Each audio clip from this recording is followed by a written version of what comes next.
right, folks, I think we should get started. My name is Emmett. I am with the Connecticut Civil Liberties Defense Committee, and I'm also a member of the Teamsters. There are a few of us in the room.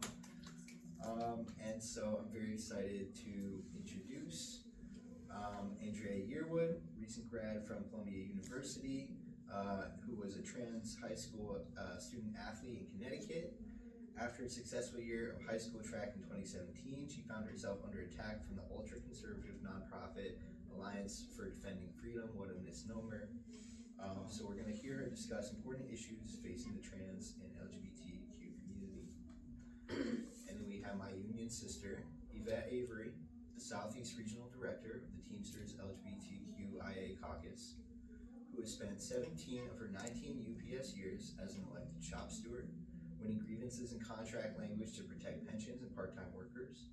Her union local 728 spans the entire state of Georgia with 11,000+ members, including UPS drivers, movie industry drivers, sanitation workers, and attorneys. And her efforts capture the belief that workers, especially in the anti-union South, can and must take power for themselves. Her record shows that when stewards know the contract and connect shop floor fights to community struggles, the boss's divide and conquer playbook collapses and the rank and file wins. So please join me in welcoming these. Okay, so do either of you have a preference of beginning with a little kickoff? Sure. All right. Hi everyone, nice to see you all. So, yeah, I'm Andraya. I guess I ran track in high school. The AEF. I did the lawsuit, and then after that, lawsuit. And then I guess after that, a lot of the work that I've done is kind of just speaking at different engagements.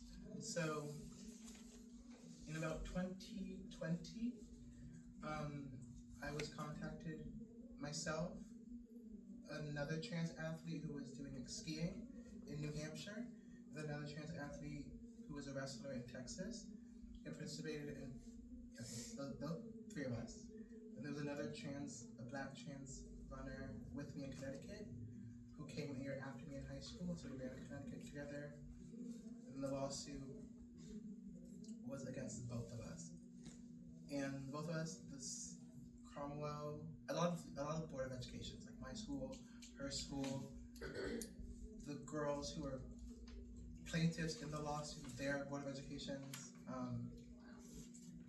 and it's been closed as of like a year ago, but it had been open like after graduation and everything. Sorry, I'm kind of jumping a bit. So that lawsuit was happened, a big contest of the lawsuit. And then after the four of us, all trans athletes together, even though we were on different states, we had come together to do like a documentary together in order to share our stories and try to humanize the conversation around trans athletes in sport. Because a lot of the conversation ranges around biology and anatomy, and oftentimes in those conversations, trans people aren't there.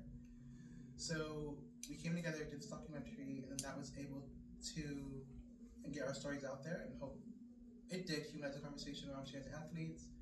And for the documentary, we were able to, just speak out about our experiences at different conferences. We would have, not like a book talk, but a talk for a documentary, like a talk, whatever, about our experiences. And we did that a lot throughout 2020 until now.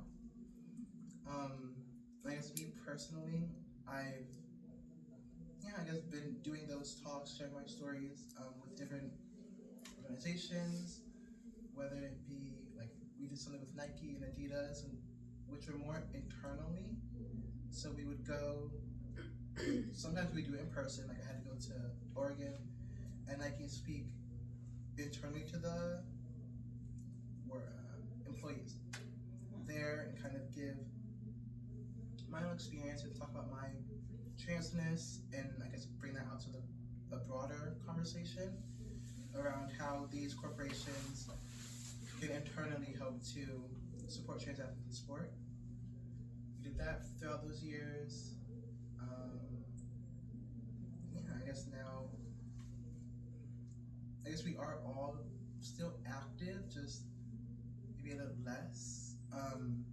We kind of all went like our different paths, doing whatever now. I guess my experience practically is through, again, like being on the track team, having that lawsuit, and then having to speak out throughout those years. So something that you mentioned is, the need to kind of like humanize yourself. And as a trans person in a factory setting, and in a union setting, I've found a real need to do the same. And to, unfortunately, like as queer people, I think we find that we need to do that a lot, to establish like a baseline of solidarity with our coworkers. And I think like another way of establishing solidarity is engaging people in struggle. So maybe, in your introduction, something that you could speak to of your experiences fighting for queer rights. Well, first of all, Evette, Teamster, Union Steward for UPS, Local 728 out of Atlanta, Georgia. Also Treasurer, Southeast Regional Director, as you said, of the Teamsters LGBTQ+ caucus. Being at UPS, mostly majority of the folks there, it's more as they say, it's a man's job, so they try to say all this nonsense. And so, but we do have our queer folks. One particular instance where when I first started, I was a part-timer at the airport in Atlanta. So, of course, as y'all recently know, we had a recent plane to crash, so we do have our own aircraft, and so still thinking about those folks in our thoughts. We're dealing with that currently. But we had a mechanic that started working with us as male. And over time, transitioned at work. And so they thought they were gonna try to have an issue with where she should use the restroom. I'm like, she's gonna use the restroom with us. What's the problem? Like, people, and I'm in the deep south, of course. So even in Atlanta, I mean, it's pretty inside of the city, pretty accepting. We're pretty open in most cases, but we're always gonna have members and, even, others who don't understand or may have never been exposed to. So therefore, they're like, oh no, I'm not sure if I like this. And I'm like, well, you didn't have a problem all these years before her transition. Same person. They're just living their truth. So sometimes you have to be like, so if y'all were cool before me, what's the difference? Nothing changed, So you accept people, love people as they are. And so for me, I always, say until people have their own experiences, sometimes you just have to put it in, some people have never been around trans people, or they might not even realize they have been. And that's the thing, sometimes you're around somebody trans, you have no idea, and you love them so much, and then all of a sudden, why is it a difference? Why do you care after the fact? It's like you still have that same love. We're all human beings. Wouldn't you want everybody to be happy within their own skin, how they feel? Do you know how it's something that you can't take away? And I heard a question years back where somebody asked somebody, well, when did you choose to be heterosexual? Mm-hmm. Can you put nobody can say, well, if I was, no. So do you think I chose that I wanted to be, riddled with these, have to face these type of issues from others in judgments? Nobody would choose that. You know what I'm saying? Just we choosing to be ourselves, and that should not be penalized. So we just have to put things in perspective. Most people may have somebody from the LGBTQ+ community in their family or somewhere that they know or they've experienced. And if you love them, you should love everybody. Like, what's the difference? You have to put things, rounded about it and put it in perspective for more people to understand. So for me, it's just normalizing. So making people be like, what's the issue? So it was no hesitation. She in the bathroom with us. Okay, next, what's the problem? Nobody's coming in the bathroom looking for you. We're not, people, everyday people, you're not worried about anybody else in the bathroom. And then majority of people who are in those issues where people are worried about pedophilia, it's normally a white male. So let's just look at the statistics. It's not everybody's not in the bathroom looking for you. We have to use the bathroom. everybody's human. We wanna go to the bathroom and we wanna get out, just like everybody else. We want it to be clean and we want it to, be a nice bathroom. And that's all that matters. So, it's just perspective is key. That's how you have to kind of push it back to people like, why does it matter? What are we doing so awful that it's a problem for just to go to the restroom or whatever it is? And, any common areas, any common things that everybody else does and nobody has a question about, why is the question for anybody else that's part of the human race? Okay? So we are all that human. I think also, to that point, with sports, I've often gotten the comment of, like, as if a cis person would wake up, choose to be a girl, choose to change their gender just to win a sport. Right. And how impractical that is, right? Like, who's doing that? No one, right? We have yet to see that happen, yet to see that materialize. Mm-hmm. And who would choose to endure all of the hardships of being trans or queer to win a medal? It's never that serious. And it wasn't for me, my transness was not rooted in winning a sport, right? I played track because I wanted to and it was fun. Same with you go to the bathroom because you have to. Right. Yeah, just such wild accusations. It's like no one is doing that. That's why you just have to make that light go off in the head. Like, what did you choose? By the way, what did you choose to be heterosexual? Right. Thank you. Same. Let's move on. I think for a lot of queer people, and I think a lot of the groups represented in this conference, like oppressed groups, like immigrants and people of color and whoever, I think you start to ask the question, why do people fear why do people fear the other? Why do people fear what they don't understand? And I think it's really significant to look at how deliberate these campaigns of scapegoating actually are, and begin to ask ourselves, okay, to what ends do they serve? And I know in the union, it's so the boss doesn't have to throw us a bone, doesn't have to give us the health care that we need, doesn't have to give us the wage that we need.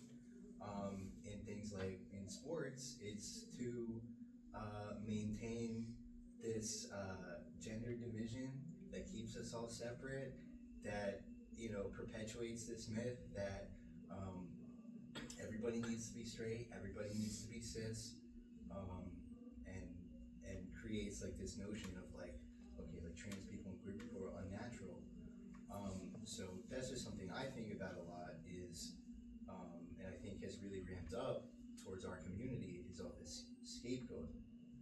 And I think that that's something that really needs to be fought, and I think we need to make sure that we're fighting that in other communities as well. No, it's not immigrants that are taking a job. Right. It's not women of color that are stealing scholarship opportunities from other people.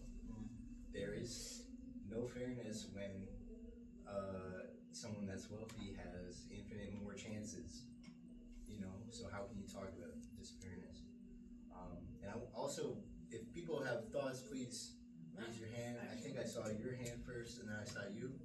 So yeah, so just kind of going with the conversation around here, I wonder if because of the unique nature, right? LGBTQIA in all the letters, right? If you're a gay or a lesbian or bisexual, right? There's pride. You want to go out with a cutie, wave your flag around. With the trans community, what I've noticed with my friends in my circle is some people really embrace their transness and wave the flag around and stuff like that, and they're very visible, which can be great, if you're comfortable with that, because to your point, what you guys have all been saying, it humanizes us as a group, right? We can go out and be gay in public, and people see, oh, okay, she's not actually a freak, she's just normal, right? The normal gay. Right. With transness, it's okay, so there's a subset of the population who it really embraces their transness and is proud of their transness, and that's part of their identity. But there's also this other subgroup within the trans community where people want to assimilate and want to be passing and don't want to necessarily be the poster child of trans rights. They just want to go to work and It's too risky sometimes. We have to Right. It's fearful. Right. Sometimes it depends on the environment. Right. Mm-hmm. Right. Yeah. It's life or death. We have to consider. Yeah. Right. So how do we get around that? Because it's like, okay, it's very valid, and it's not exactly the same, but similar to like being a gay man in New York in the 80s, let's say, during the AIDS epidemic, where there's a lot of fear, right? You don't necessarily want to stand up and use your voice because it's scary. So it's like balancing that. How do we keep people safe and make sure that everyone is, not afraid, doesn't need to be hiding, but also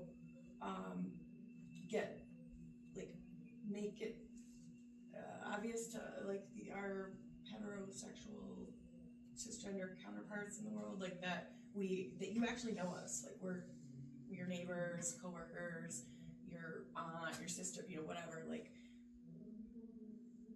I don't know if I'm making any sense, but kind of like within the community, how can you be regular and not have to be like a poster child and not feel unsafe, but also have that conversation and humanize the transgender community specifically? Because I think what I see is there's more acceptance for some of the other letters. Not when I was growing up, but now, yeah. Hopefully that's where we get eventually, where all the letters feel safe and we can all be proud and not have to worry about our safety. But yeah, how do you guys feel about that? Or like, what do you think about that? Do you see that too? Or? Either you want to respond? I have some thoughts. Go ahead, not thoughts. Yeah, I mean, a little background about myself. I forget if I actually adequately introduced myself. I'm a trans man.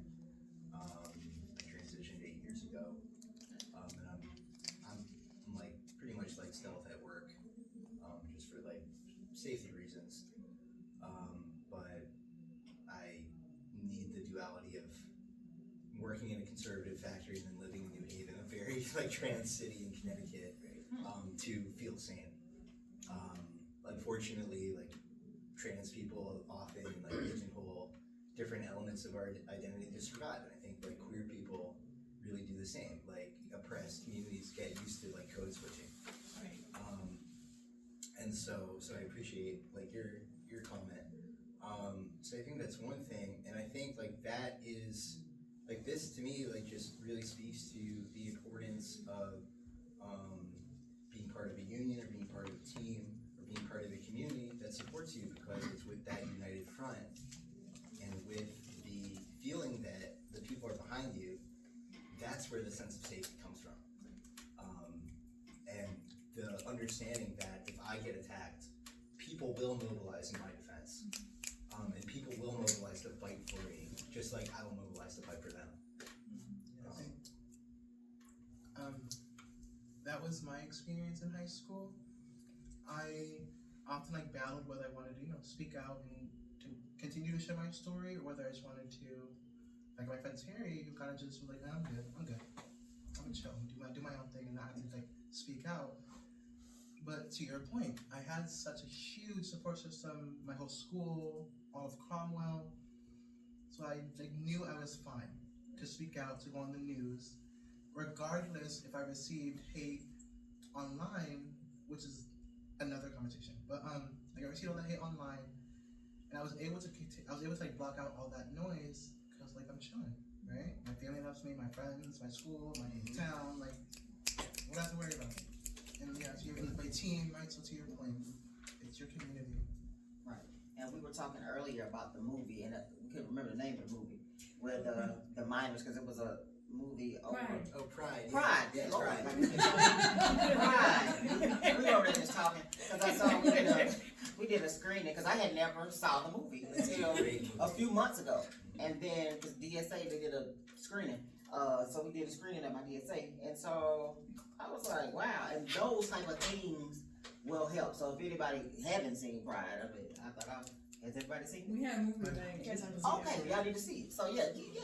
And so basically, I don't want to give the whole movie away, but it shows how, it was a group of, Minors, yeah, I was gonna start with us first, but it was a group of our community there, and the minors who, in general, minors was like, everybody straight, everybody, we're not dealing with them. But it turns out that the community ended up raising money to help the miners because they were going through issues with striking or whatever, and so they end up coming together in a most unlikely way. Like it was crazy, but it really that's how you have to get to things. Somebody got to keep pushing. We can't give up. For the ones who are willing to step up and step out, we're gonna have to do that. Like I say, some people have to choose to because it's not in them to do that. But that's why we're thankful for people who came before us and did stand out and step up so that we could follow in those footsteps and do the same. So it may take, you feeling like you by yourself standing up to do some things just to make sure the ones that come behind you do get that. So thankfully, that's why, some of the other letters were able to move freely now versus in the past because we did have people who did do that. And we're gonna do that and continue to do that for our trans and queer community. Like we're gonna make sure that they don't have to hide anymore. Like you can be who you are in all places of your life. But until then, I want them to move safely. You know what I'm saying? We're gonna have to move safely because, like I said, it's truly a life or death situation. I know a lot of our black trans women are the highest rate of murder. Like they're targets. Like you're already a target being black, that woman, and then a trans woman at this point. This is a pile on. In some places, you just cannot be that. Are they gonna come for you? We have to be ready at all times and make sure we prepare ourselves. But that's the reality of it. But we want to make sure that it's gonna always be some of us that are not going away, and we're gonna keep pushing until it's like, okay, all right, same. Everybody everywhere. Everybody the same. Everybody good. Let's go. And that shouldn't be anybody's concern. Like, if I'm not doing you any harm in any way, why do you care? To me, being a lesbian, does that interfere with how you pay your bills? No. Am I at your house with you? No. So why do you care? Like, you don't care about what nobody else is doing. Why do you care about what we're doing? So it's like, put it in perspective. You have to, the things that should concern you has nothing to do with gender identity or sexuality. It shouldn't be your concern. Like, we should be worried about taking care of our families. That's something we all are worried about together. Same thing. We have the same issues, same things we want to address. And I know we mentioned earlier about healthcare. And I wanted to share a quick story because, working at UPS a few years back, they started to say we can have same-sex partners on our benefits because we have free medical, dental, and vision benefits at UPS through our contract. Well, I had a same-sex, relationship. I've been with my wife now. We've been together 19 years, married 18, even though they didn't recognize our first wedding slip. We recognized it. We did it legally in their eyes in 2015, though. But we've been together since 2006. When I first added her, I was getting taxed on my health care. Now, this is something I didn't have to pay for. It was free. But on my check, I saw how much it was. I'm going, what? And on my W-2s, I got taxed on the benefits that my cisgender co-workers, they didn't see none of that. And I was like, well, hold on now. So another form of discrimination, right? And so we have to look for those things. That's something I would never thought about, like, I'm gonna get taxed and nobody else is getting taxed. But that's the type of things that we have to fight against and make sure that we keep our eyes open for to make sure that at all avenues we are treated equally and of course with dignity and respect at all times. I just want to throw that in just in case anybody else have any of those type of healthcare issues that you gotta shut them down. They fixed it. Yeah, I do want to get to your question. Oh, yeah. I want to very quickly say, while it's on my mind, I think one of the most important lessons of that movie Pride is how people's consciousness is developed. And it is through being in solidarity and being in struggle with each other. And I just want to name what I think is a really poignant example of this in practice very, very recently in the United States, which was during the summer of 2020, amidst the George Floyd uprising. There was a growing section of that movement that raised the banner Black Trans Lives Matter. And the possibility for all of the people that had this incredible mobilization in defense of Black lives, the possibility that they could then develop the awareness that trans lives also matter, scared a conservative Supreme Court into enacting one of the greatest defenses of trans people to throw people a bone, which was language that said people cannot be fired on the basis of their gender identity. And that gets forgotten, and it was a magnificent moment, and so I just think that that's like important to name and talk about. But please say your. No, you do. It wasn't quite a question, but when you guys were talking about sports, when I was learning about the kind of like history of homophobia, I realized like it was rooted in misogyny. There's so much misogyny in the hatred of queer people. Because when you look at what people stereotype as like the gay man, it's feminine, it's floral, it's pink, it's fruity, right? That's that feminine language.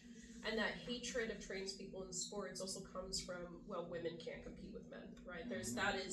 That's the main thing, because if we were all competing in a sport together, truly, why would it matter if you are transgender? And people also constantly forget, what does it mean to take hormones, right? What does it do to your body? And correct me if I'm wrong, because I don't, take estrogen, but I do believe that, when you take estrogen, that muscle building, it's not as fast as with testosterone. My time's dropped. Right, your time's dropped, right. So, and so where is this understanding, right, of what medically actually happens when you transition? And to further that, there is a history of women organically beating men, right? They did not need to transition in order to defeat men in track and field or shot put or whatever. And in instances where women who are cisgender have beaten men in sports where they previously were co-ed or whatever, they banned women, right, from competing in these sports. So when we talk about trans athletes in sports, I think it's also important to bring up that history to prove that, here's what happens when you do take hormones, right? This is not an advantage. At the end of the day, this is gender affirming care. It's not an advantage. And again, of course, right, no one is waking up transitioning their whole body just to win a medal. And you know what, even if they did, fine. You know what? At the end of the day, it's just a medal. Why do you even care? But and when you were saying that, I was thinking about, there was this, I don't know if they were on TikTok or something, there was some sort of professor, and he was hosting one of those live shows, and someone called in and said, okay, now I'm gonna just say I'm transgender. Do you use my pronouns now?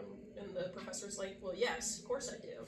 And the guy was like, whoa, I'm faking it, And the professor was like, look, if you go out there and you earnestly present yourself as that gender, you are transgender, right? And that's not up to me to decide. But they also ended up comparing it with, if you're religious, because people believe, it's a choice, right? You're choosing to do this, right? So if you're religious, I want you right now for 5 seconds to stop believing in God. Can you do it? Right? It's the same thing with it. If you're a transgender, it's, people who are in bad faith claiming I'm just going to dress up as a woman and walk into the women's restroom. And it's like, okay, I want you to believe that you're a woman right now. Just go ahead. Just believe that you're a woman. Just become transgender. And they can't do it because that's not how that works. Right? And that's, and you can reverse it too if you're atheist. Okay, go ahead, believe in God. Right? You know what I mean? And it works on both levels. So I think about those things a lot because I believe it's all about exposure, right? And I know you guys said that. People think that they don't know trans people. They think it's new, it's a trend, it's a fad. So that exposure is incredibly important. But also I think people don't believe how hard it is to do something. And so I have always found the most fun activities that you can host are ones that are immersive, where people have to try what it's like to do something. My college, CCSU, they did something like that with the Muslim community. So they offered free hijabs to people, and they put them on you, and then you walked around. And despite the fact that I am a very white woman wearing the hijab, people still looked at me like I was very strange, which just in a different way where I hadn't experienced before. So, it builds that empathy, it helps humanize, and so I think that's, I'd like to put together some kind of activity for people, for the trans community to understand what is it like, right, when you're learning to transition. And the bathroom is scary. It is scary because you're alone with people that you don't know, and normally that's not a problem because they're not paying you any attention, but you don't look right, you know what I mean? You're figuring yourself out, and all of a sudden you're worried, are these people going to attack me when I'm vulnerable? Right. I actually won my case on getting a gender neutral bathroom at Lockheed Martin because of that. I was like, look, let's pretend you're transitioning, right? Because they were like coming after me, and I was like, how am I gonna handle this? Like, I got 10 people across the table from me right now, and I'm like, look, let's just do this. Pretend you're transitioning, right? Pretend you're transferred. 1 second. What bathroom are you gonna use during your transition? And that was the end of the conversation. Amazing. And they were like, okay, how much money do you need for this bathroom? And I was like, okay. And then it became like an issue. Like the way they think is so weird though, because it's like the other issue was like, well, we're gonna take half of the men's bathroom, so more men might use it than women. And I was like, okay, well, it's gender neutral, so who cares? Yeah, right. Just have to get a place. Use your bathroom exists. And the funny thing, like the first week, because we're in a very like Republican male dominated field, and the first like couple of weeks they were redoing the bathroom. You know, the guys would like give it attitude, so they took half the men's bathroom. So there's one exit like on this side and now one exit on this side. So the first week or two nobody would use the bathroom. And then the 1 or 2 guys would use it, and they're like, "Oh, this one's cleaner than the other."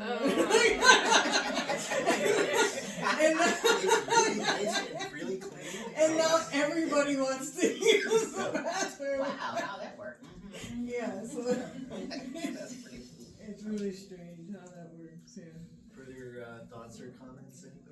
Yeah, I was gonna say maybe one of the most, from my perspective, most effective pieces of like pro-trans things that have happened is gender neutral bathrooms. Everyone loves gender neutral bathrooms, actually. Yeah. Because they're awesome. Correct. Yeah, and like also like so necessary. I was gonna ask a question about basically just like messaging, like political messaging. You can call it propaganda if you want. And obviously the like overall messaging about trans people has like been dominated by like right-wing voices, and it has been horrible. And I'm wondering like what you think, if you think a response is necessary, or maybe it's just that interpersonal interaction that is what's needed. But also if you think there's this sort of like necessary like response and like what maybe that should look like, or any thoughts about that? Could I ask you to clarify if you mean to just like individual people that you meet, or if you mean just kind of like a response to like the rhetoric, like in general, or like both, or you know? I guess I was thinking about in the like rhetoric in general, but also whatever comes to mind. Like, I guess I'm just curious. social media and commercials and stuff like that. I mean, well, I'm always one of the ones like to come back. I don't like to see nonsense. You know, sometimes, like you said, you have to make your choice whether to, engage sometimes or not. But sometimes my engagement will be those simple little questions, when somebody comes out with this nonsense post, to ask them, well, what did you choose? Just to throw it out, and then everybody who comes to look up with, well, yeah, change the narrative or whatever they were trying to do. Sometimes it's just real simple. You don't have to be rah and hey, and go off and call them names and go back and forth. You just do a simple question and pose it, and sometimes they'll never respond because it shuts them down. But then you have a conversation underneath, if it's like saying social media or something like that. Now, if we have to do something on a grander scale, if it's something, commercials or narratives that's trying to, sway something, maybe they do that, like especially when they do it during elections, when they were doing all this nonsense, putting out these, commercials and stuff, then something else will probably have to be met in kind, that, because you can't just let that just openly go, unrebutted. But it makes something, to bring the humanization in. Anytime, they go way out here and try to create boogeyman and boogie women out of, people out of our community, you have to set that straight by coming back with something featuring grandmothers and mothers and sisters and brothers that are in the community. Like, well, hey, I know somebody. That's just like, my good. Oh, okay.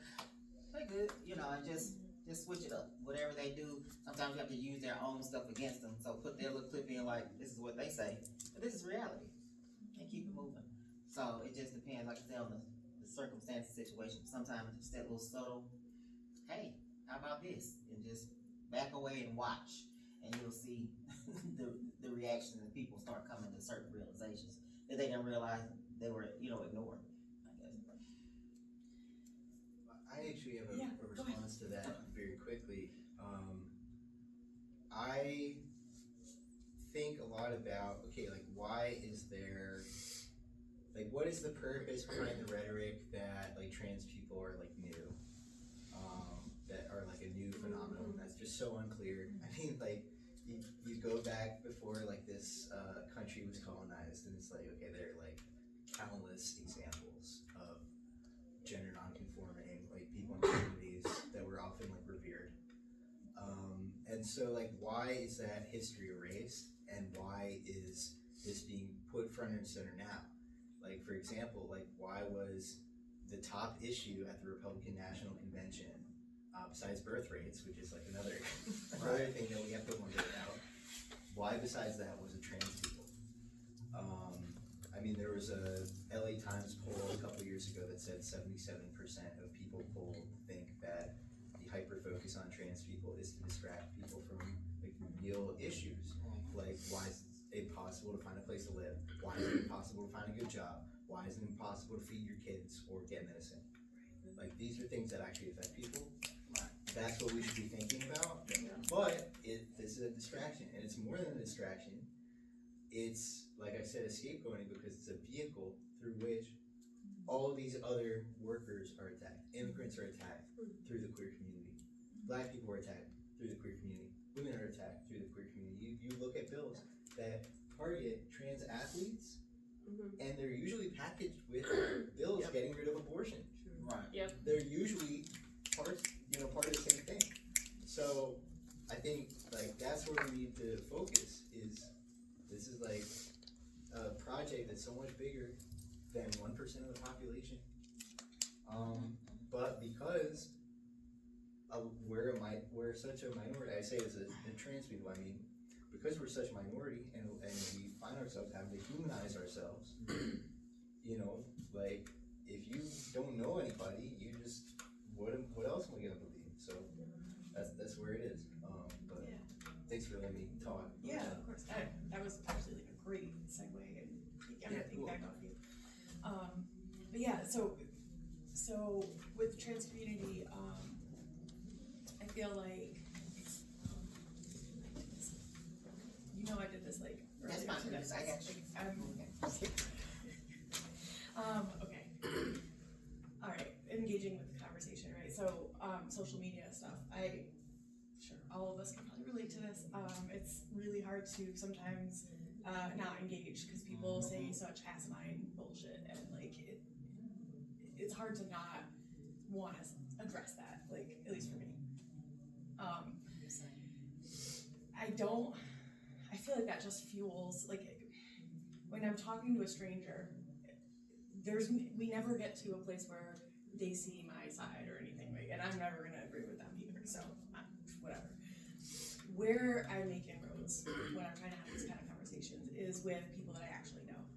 And I was for the first workshop, I was in the racism and police state one, and talking, in there, same thing, we're talking about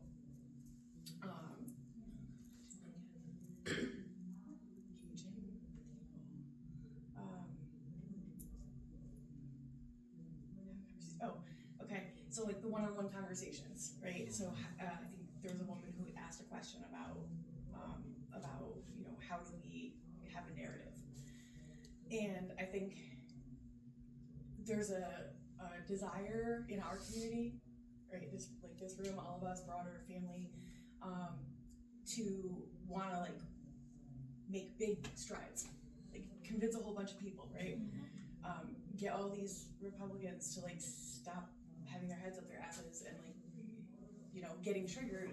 It's like it's like a tactic to get people to be freaked out, basically, because what I like going back to my comment at the beginning of this session, like because trans people are less visible, partially because of safety, partially because of personal preference, they just don't want to be, they want to be just passing and living their lives. Because they're less visible, it makes it seem like it's such a strange thing that we don't, that's like, it's like freaks or something. Where that's not actually a fair representation at all, but it's like easy pickings. It's like the easiest target. It's the smallest group out of all the letters. It's also one of the letters that doesn't necessarily always want to be visible, or is not always safe to be visible. All of that. So when we're having these conversations, like I'm not trans, but I'm in the community, and my partner's non-binary, all that stuff. So when I interact with people online, especially online, I try to stay away from the comments that are like people I don't know. But when it's somebody that I do know, somebody that I've known for years or whatever, and they say, they repost a thing about protect women's sports. Oh, we're gonna have a talk, like in a way that's gonna let them hear me, because I'm sensitive to like people shut down and get defensive and stuff, and I don't want to coddle their feelings, but I care about getting my message across. So if I have to coddle their feelings a little bit so that they'll hear me and like internalize some of that, then I'm okay with that. I feel like a lot of that humanization and like support and building tolerance, like letting people know like, hey, like whatever you saw online about how trans athletes are becoming trans just to beat your daughter and take away her scholarship, like that's ridiculous. Use your common sense. Like you think, I have a friend of mine who's from Connecticut who moved to Vermont, and I don't know what happened, he became very conservative when he moved up there.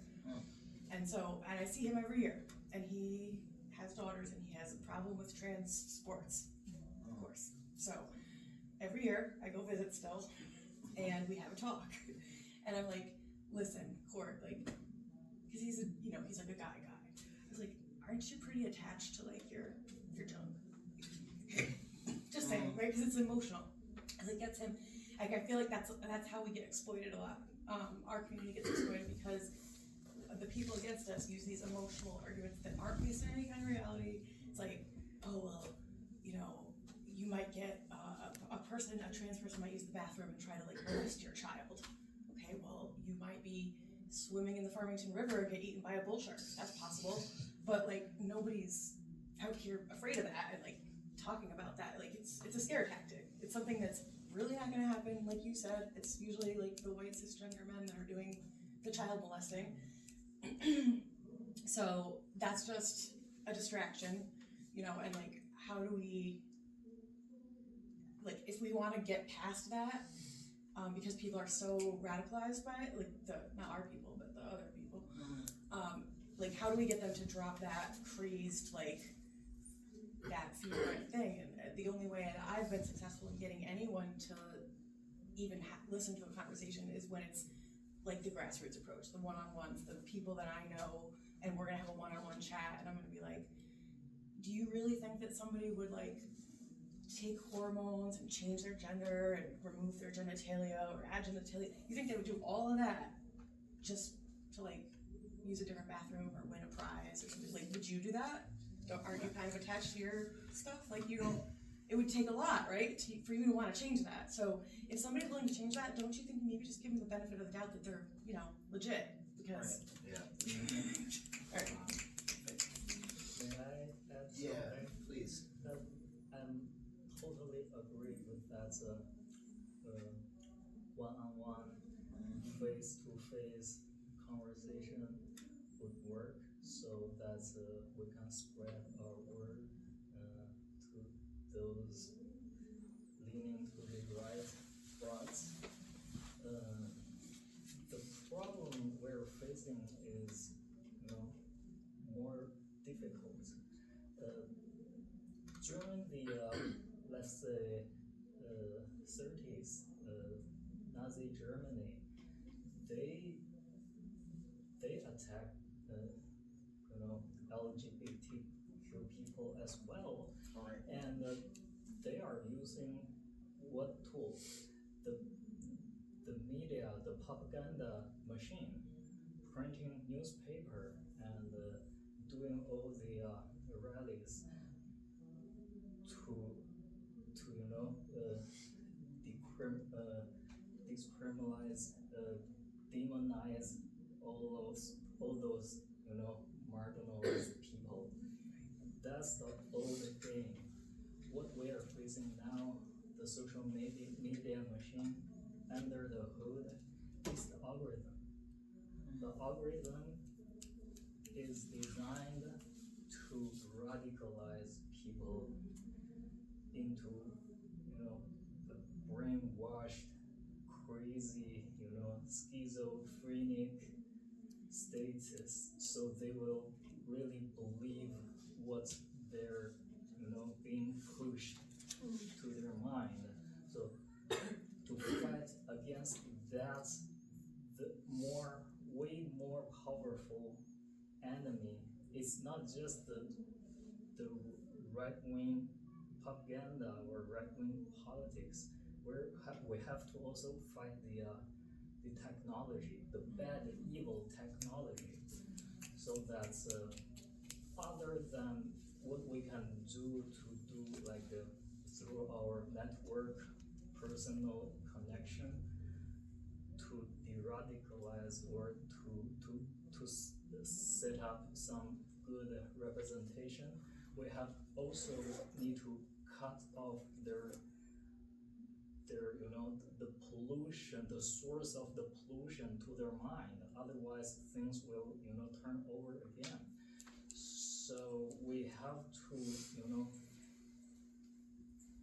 ourselves have to move away from those media like X or like Facebook or TikTok, those big giants. We need to move ourselves to some decentralized platform like Mastodon or at least Blue Sky, somewhere like smaller, community driven. So that can be the first step, and then we have to move as much as more people away from those bad platform as well, like our family, our friends, all the connections. We have to bring them. It will be very, very difficult because everybody has their connection all over on the big platform.